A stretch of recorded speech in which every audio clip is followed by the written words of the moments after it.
A Tulsa Church is transforming its old sanctuary into a place to help Afghan refugees. News on 6's Sawyer Bussey shows us how people from different backgrounds and religions are doing something good.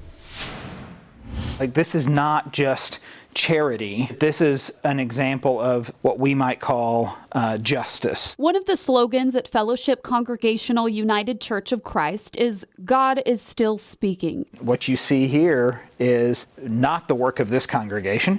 It's certainly not the work of its pastor. It is the work of a community. Reverend Chris Moore believes this room is an extension of that promise. They could come in and not just be handed clothes, but could have a sense of agency and dignity. Tulsa Metropolitan Ministry, which is made up of religious leaders from around the community, stepped in to help Catholic Charities get more than 800 Afghan refugees settled in Tulsa. A Muslim executive director of Tulsa Metropolitan Ministry, a Christian president of the board, working with the Jewish congregation to help Afghans get resettled into our city. Reverend Moore is the president of the board, and his congregation is transforming the old sanctuary of the church into a store for refugees. Donations came from organizations all over the community.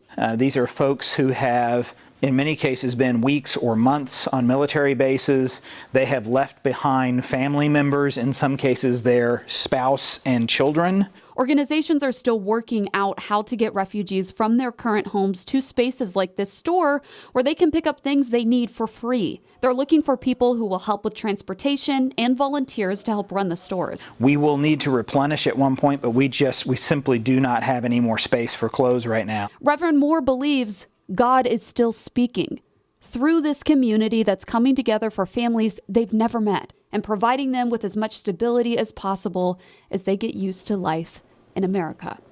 In Tulsa, Sawyer Bussey, Oklahoma's own, News on 6.